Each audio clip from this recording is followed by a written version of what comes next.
We got a long presentation, so we're about to get going. So buckle up your seatbelts. Just introduce yourself.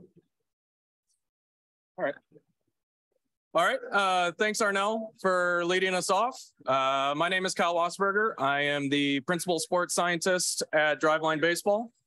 And I'm Alex Caravan, Director of Data Science and VP of Business Operations. Today, we are going to talk to you guys about some of the ways we're using biomechanics data at Driveline, specifically kind of exploring the next frontiers of biomechanics in baseball. We're going to talk about deception or occlusion, pitch tipping models, and mechanical evaluation. So main themes, where we are as a field on biomechanics in baseball specifically. I kind of came on at Driveline beginning of 2018. At that point, we'd already had a biomechanical lab for a couple of years. Since then, a lot of teams also have labs or outsourcing lab work. And of course, a lot of markerless technologies are now really popular.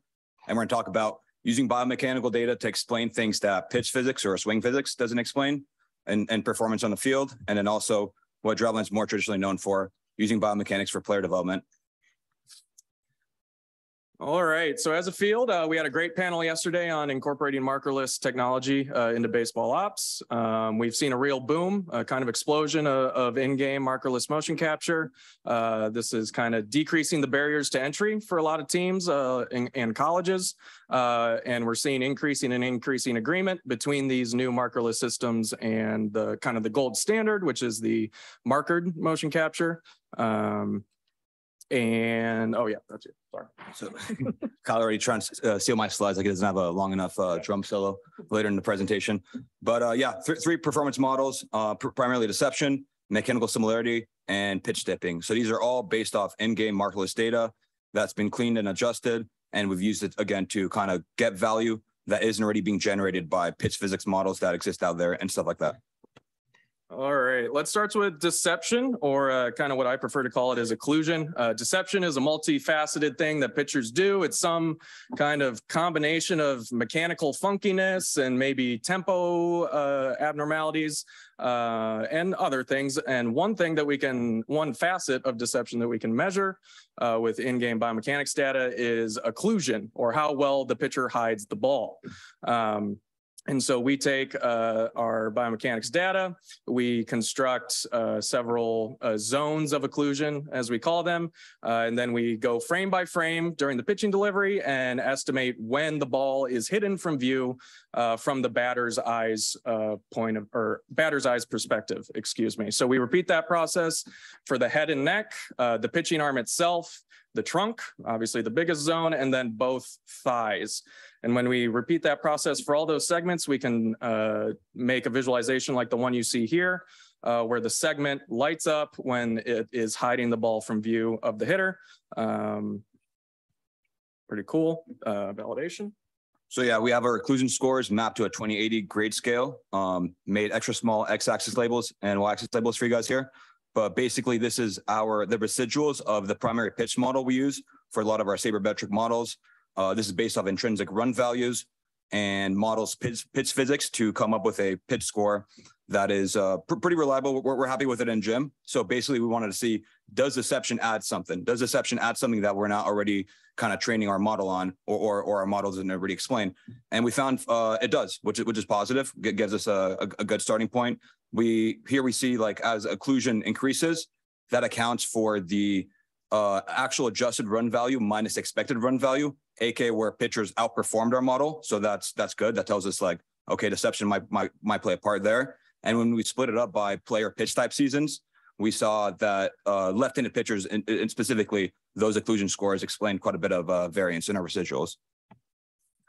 Moving on to mechanical similarity scoring, we have a threefold approach here. Our null model is going to be a point of interest metrics based model. So extract a couple discrete values from your biomechanics pipeline, such as peak trunk rotation velocity, maybe peak lead leg flexion, a couple other things that you may think are important, do kind of a nearest neighbors thing on that, and then boom, that's your point of interest metric based model. We started there, and then we also wanted to go one step further to a full signal model where we actually looked at the frame-by-frame data and compared joint angles leading up to ball release. So we looked at ball release and worked finite, I believe it was half a second back from ball release, and didn't upweight or downweight at all. Found pitchers who had similar joint angles through that period of time. And then we did a third model where we upweighted similarities when the joints were most active. So when they were moving the fastest, had the highest angular velocities, similarities during those points would be more heavily weighted than similarities earlier in the pitching motion where they aren't moving as fast. So in a very likely case that was confusing, here's a leaderboard of what it looks like with the pitcher names removed. But basically, we summed up the most similar pitches on a session by session basis and subtracted Euclidean distance that Kyle was mentioning to get a list. And this is kind of in gym internally, we'd use this for evaluation. Say someone has a similar mechanics as you and is throwing much harder. That makes sense to examine. Can we kind of bring your mechanics closer to that? Does that make sense from a prescriptive point of view? And then similarly, it's applied to in-game data here, so it scales much better to actual performance. Last kind of cross-sectional model that we're experimenting with in gym is a pitch tipping model. A lot of overlap philosophically with the mechanical similarity score model where we're looking at full signal data. But instead of looking closer to ball release and looking for similarities, we're actually looking further away during the beginning of the motion, and we're looking for differences within a pitcher and seeing if we can use that to predict the within pitcher differences to predict their different pitches. So some of the biomechanical measures that we've messed around with is glove height, at peak knee height. So where's the pitcher's glove kind of in the vertical direction? Same thing with how far the glove is away from their torso. So do they come set, further away from their torso on their slider, something like that. Couple other things. Yeah, and here's some joy plots kind of showing the distribution of those metrics across different pitch types. You'll notice there's definitely different distributions. For example, the fastballs have bimodal distributions on some. Sliders will typically have wider distributions. And I hope you guys like snake case because that's what all these axis labels are in. Yeah, and then again, this is what it looks like from a prediction point of view. We built multinomial log linear models and classified each pitcher's specific pitch into a pitch class. This leaderboard is sorted by the accuracy above the baseline, like how often you're already thrown their most common pitch. So in the first example, we predicted this pitcher's pitch with 92% accuracy, which is a 42% delta over his baseline, since he's already thrown his most common pitch half the time. All right, hard switch from cross-sectional sabermetric models to longitudinal player development. I don't have a good transition, so we're just gonna go for it. So Driveline, probably more traditionally known for player development. From a longitudinal perspective, we think that process largely boils down to two main steps. First, we have to set the goalpost. What is normal development? So if a player just ages biologically, how much do they get better? Because we can't take credit for that. They were going to do that anyway. And then we see if we improve that above and beyond normal development.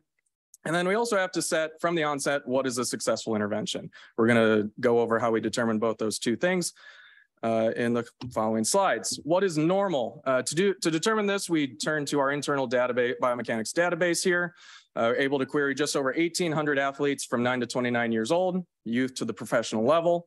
And this was filtering out assessments that occurred after training at Driveline. So these were true kind of baseline initial biomechanics assessments before anyone at Driveline had done anything with these athletes.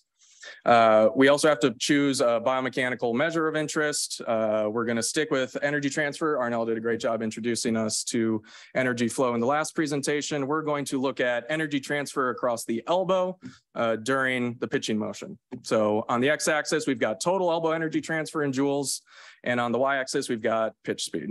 And when we plot those two together, we see a pretty beautiful curvilinear and heteroscedastic relationship that we can predict quite nicely with a one variable logarithmic regression.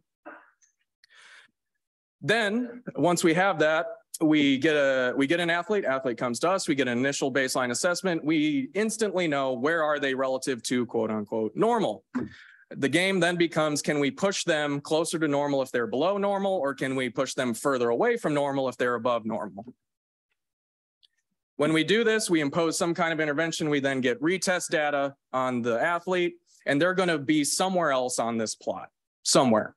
We don't know where. We hope it's up and to the left, right? Because if they're up and to the left, they are one, throwing harder, and 2, using less energy to do so. They're exposing their tissues to less stress. That, I would argue, hopefully no one would argue against me, is clearly good. They're performing better and they're using less energy to do so. Conversely, if they're down and to the right on their retest, I would argue that's clearly bad. Not only are they throwing slower, but they're using more energy to do so. Worst of both worlds. Down and to the left in the counterproductive quadrant, they are throwing slower and transferring less energy. Sometimes athletes end up here if they're doing some kind of return to throw program where they're not quite back to where they were. And then the upper right quadrant is kind of where we're going to live most of the time, because most of the time, yeah, we may be able to improve velo, but that's also going to come with an increase in energy transfer, right? Whether it's because they gained body mass or whether it's because they learned to rotate faster. In order to throw faster, most of the time, you need to transfer more energy. And so then it becomes on us as the biomechanists, the sports scientists, the medical staff to determine, based on the athlete's goals, future, where they are, where they need to get to, was that increase worth it? So we're going to go through a case study here, zooming in on the kind of the upper end of the previous plot. We're going to look at a minor league right-handed pitcher from off-season 2019 to 2020 to 2021. His initial assessment there is at the intersection of those crosshairs. He sat about 91 miles an hour. The next offseason in 2020, he sat 94.8. But as you can see from the dot that's labeled 2, he didn't increase his elbow energy transfer whatsoever. So he moved pretty much vertically on the y-axis, didn't really move to the left or right at all. And then the next year, he didn't move on the y-axis, but he moved to the x-axis. So this is kind of a good case study to see what went right going from 1 to 2, and then maybe what went wrong going from 2 to 3. He also didn't gain body mass, which is worth saying. So anytime you're looking at longitudinal interventions and the guy gets better, starts throwing harder, you got to look at body mass because that's going to be a confounder a lot of the time. First, we look at the athlete's high performance assessment. So when an athlete comes to driveline baseball, not only do they get a motion capture assessment, they get a weight room assessment where we assess their strength and power, go through a few tests. The gray, radar plot. The gray lines here represent the athlete's baseline. The orange lines represent the athlete's initial retest. So that second time point. As you can see, when this athlete came to us, he was already quite strong and quite powerful. So there wasn't really a whole lot of room for improvement here. He did get a little bit more powerful. Squat jump peak power went up a little bit. His reactive strength index went up a little bit, but more or less no real significant change here. So because he didn't change in the weight room too much, and because he didn't gain a whole lot of body mass, that leads us to hypothesize that the changes that led to that 4-mile-an-hour increase are probably largely mechanically driven. And so when we get to that point, we turn to our internal biomechanics composite score report. This breaks down all the different kinematics and kinetics that you might want to look at into 6 main areas. We have arm action, we have lower half center of gravity, so how well are they moving down the mound? We have lower half block, so how well do they use that lead leg? We have rotational velos, how fast are they rotating? We have arm velos, how fast are they rotating their arm? And then hip to shoulder separation being how well are they timing those rotations between the pelvis, the trunk, and the arm. For this athlete, on his first composite score report, you can see he's pretty good in everything, 86th percentile, 81st percentile, 64th percentile, 99th percentile in rotational velos, but 33rd percentile in his arm rotation velos. And so that's kind of where we honed in on. During his retest, he went from below average, 33rd percentile, to above average, 67th percentile. What was driving that? We dug a little bit deeper into his arm positions at foot contact and saw a significant increase in shoulder external rotation at the moment of foot plant. So at point 1 here, you can see his arm is much more horizontal, much more parallel with the ground. At point 2, he is much more vertical with that forearm. What that led to was him being able to better accept the energy being transferred from his torso to his arm, and resulted in over just about 15 degrees more external rotation of his shoulder at the moment of max external rotation. So if you're not familiar with external rotation of the shoulder, that's more colloquially referred to as layback. So he got almost 15 degrees more layback in that throwing arm, which allowed him to exert force on the ball over a larger range of motion, leading to, we think, more throwing velocity. drum solo. So, by the way, just expose Kyle. He's not even a Star Wars fan. He just put Yoda in there for clout. But anyways, so obviously we talked about a case study there that we had really high quality data from 3 assessments in our lab. We can't do that with every player, you know, and we can't often do assessments like that. Or at the most, we'll do it every 6 weeks. So for the most part, what we do to track day-to-day stuff is use driveline pulse, which used to be called MODIS. I'm thinking most of you guys have probably heard of it, but it's an elbow sleeve that tracks arm slot, shoulder rotation, arm speed, and elbow torque. And we like it a lot for within subjects comparison. So this is actually a visual from Wass's dissertation study modeling pulse metrics over different intensity levels and showing how much how well it like correlates within a player. So if they're true torque, I forgot where this was. So we, a little bit of background, I guess stepping back from my last sentence. We validated MODIS in 2017, 2018, ran a study in gym, published it in a peer reviewed journal, PeerJ, and we had 10 pitchers throw 5 to 7 fastballs, 5 to 7 off-speed pitches in our lab with MODIS on. And we found that the magnitudes weren't necessarily super precise. Torques were around 30 to 40% lower on MODIS versus our lab, and arm speed was as much as 80% less. But what was really significant was the correlation between motion capture values and MODIS values, which is what we care about from this aspect. We want to look at longitudinal player development. We care that if their torque on pulse is increasing, that actually means their real elbow torque is increasing, and it's a valid and reliable thing to use to measure torque.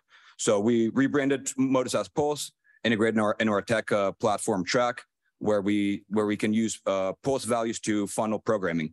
So here's just a joy plot of normalized workload by plyo ball. And you can see there's actually an inverse relationship between the normalized workload, which is torque adjusted for height and weight, and the plyo ball weight. So the gray ball, 100 grams, actually generates the most normalized workload per throw. And then here's another example of how we use it to layer into our software insights. These are Pulse trainer team reports that we use for our internal trainers and external clients as well. But we have reports like this spat out for all athletes on Pulse with their workouts coming from Track. So we can monitor and see like which workouts consistently increase their arm speed or torque.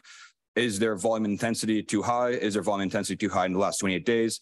How should we use this to kind of model off-season training and be able to keep athletes, healthy and ready for the season to start? And then lastly, finishing off with some biomechanics data for anybody in this audience or anybody anywhere to play around with. Obviously, the panel yesterday talked about how private most teams are with their biomechanical data. And we are too. We don't release athlete names, obviously. And every athlete has like rights to their own data. But we have an anonymized repository of the visual C3D files, CSV files on both the hitting and pitching side up on GitHub. You can play around with it. It's a great way to kind of like dive into open source independent work. A lot of times people talk about how tough it is to get like a good project or get good data for a good project. So here's a good example on the biomechanics side. It's got some relatable memes posted by our founder, Kyle Bodie. And yeah, it was? All right. My bad. Wass's meme game is strong. But anyways, yeah, check it out. It's free for anybody. And that's the presentation.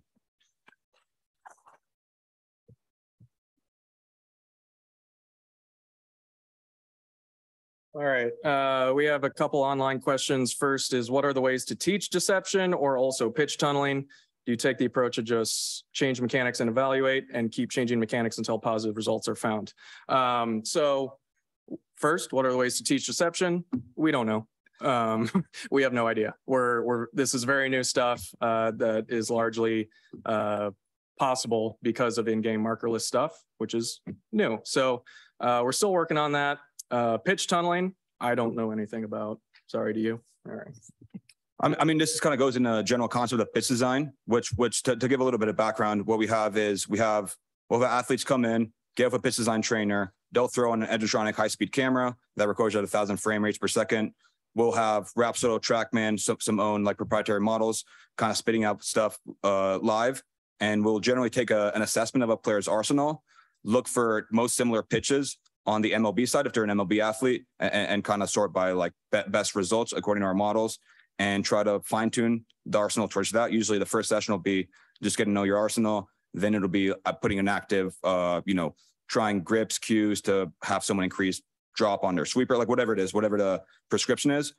Pitch tunneling specifically, I think there's mixed research on it, on just how like valuable pitch tunneling is versus just good pitches, right? So a lot of times we won't put as much emphasis into pitch tunneling versus just having all the pitches look nasty. And yeah, we'll have people kind of have a pitch design session to reinforce that pitch shape, try it out on lab at bats, bullpen, come back, reinforce it, and hopefully they're good. And then second question, pretty general question. Are there questions about player development Draftlands research is currently trying to answer? Yeah, I mean, kind of the questions that even just how do we train deception is a good question. But I think for a lot of this stuff too, like we like to iterate a lot. We have an advantage of having like a very active in-gym population. People pay us to come train at our place, let us put markers all over them. We'll take mocap assessments, have them jump off force space, like all this stuff. We're constantly trying to gather as much data, sometimes before even knowing what we're trying to answer. So, I mean, on the mechanical stuff, that's definitely still a. So I'll say two relevant questions. We're still trying to optimize like which grips and cues provoke the best improvements on pitch shape. We keep a grip log, a cue log. We track grips pretty similarly to how Mike Fast used to track it back in like 2010 or 2011. He put out a good article on labeling like grips based on where all your 5 fingers are on the ball, or however many fingers you have on the ball. And yeah, we have that running log. We'll reinforce it pitch design by pitch design and see how it goes. But we're constantly trying to add more insights there. And then mechanical changes. Yeah, we'll have biomechanical, like the composite scores that Wass was talking about. We'll have those trigger like different drill programming based on where people fall. And we're constantly trying to audit that process and make sure, we're improving it. It's building on the question that was just asked on deception, but it looks like you're taking 4 specific different things for pitch tipping. Is that something that at least you can help identify which part of their delivery, say, is leading to the tipping? Based on what you said, I doubt that you're finding that the actual thing, but at least you'd be like, okay, that's something you can arm class and you can hold in your hand.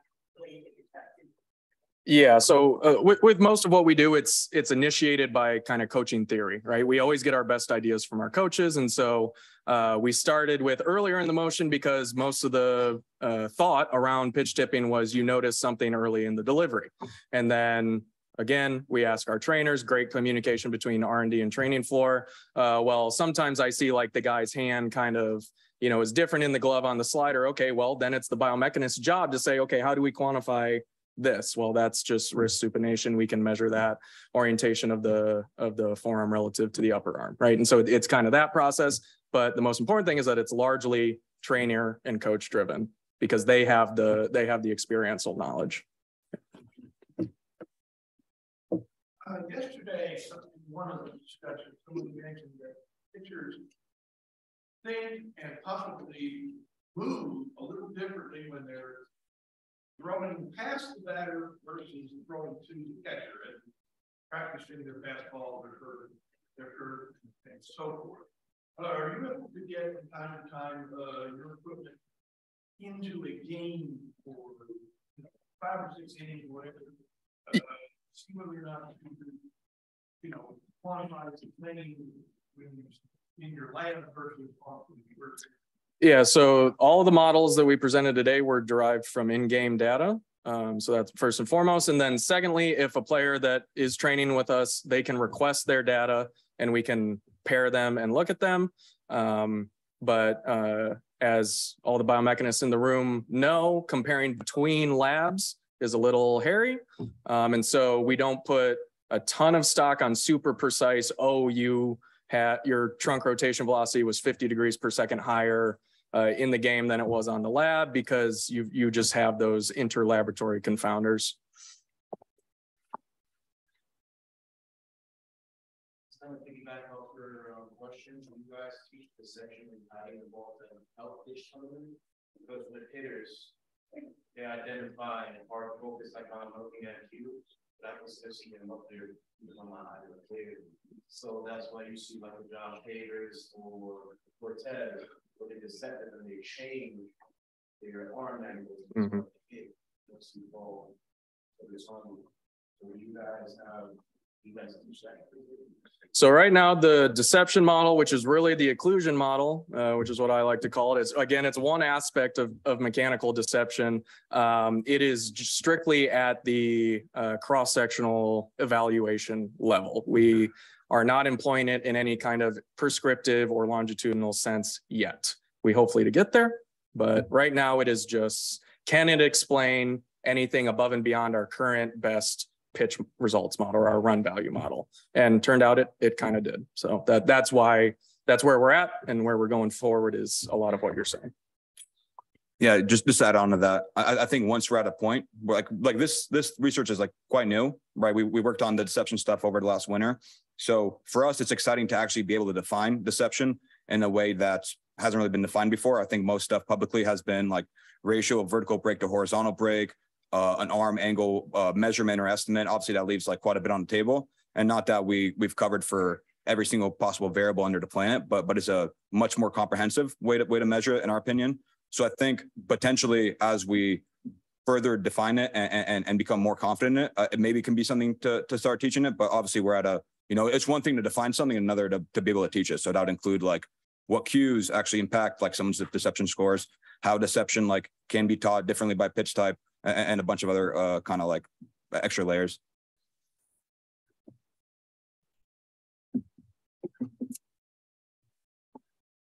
Based on finding through any on-field metrics, what are they against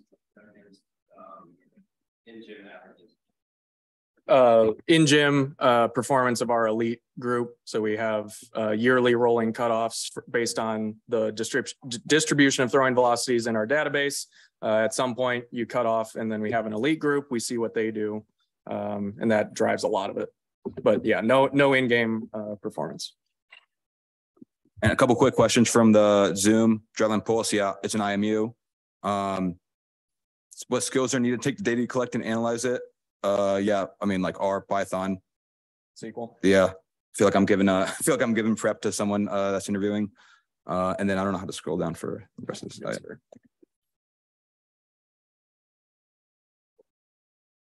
Oh, I do. So, help.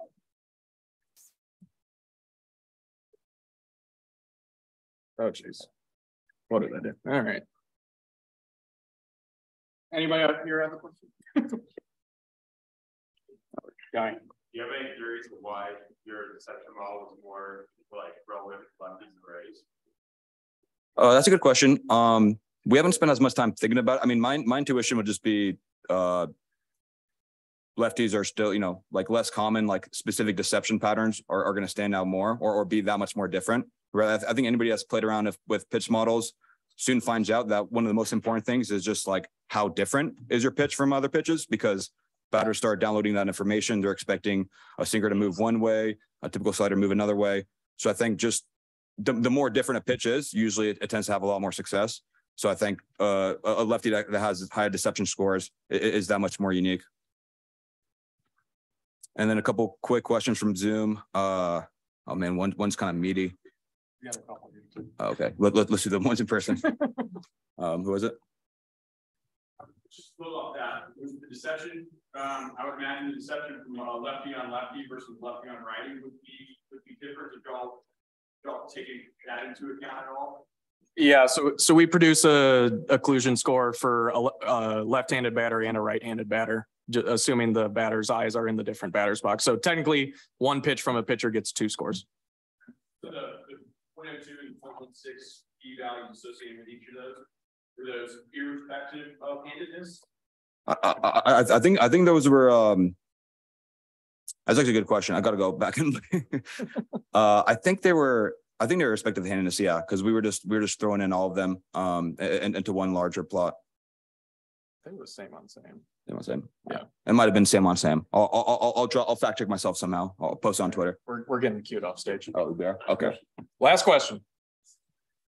As far as deception goes, if you guys are able to quantify like as far as like arm pad, like obviously a longer arm pad, you see a long one versus like a shorter, like you know, that short throw that everybody wants to do, higher velo? Yeah, so our initial model didn't do any kind of weighting with respect to how close the occluded frame was relative to ball release. And so the guys that had long arm paths got dinged a lot. So like think Mad Bum, you know, et cetera. And so what we did to try and combat that, because in our opinion, that wasn't quite as important. So we upweighted the frames closer to ball release, downweighted the frames further from ball release. We messed around with a couple different weighting schemes. And when we did that, yes, they still got dinged, but not quite as severely. Thanks.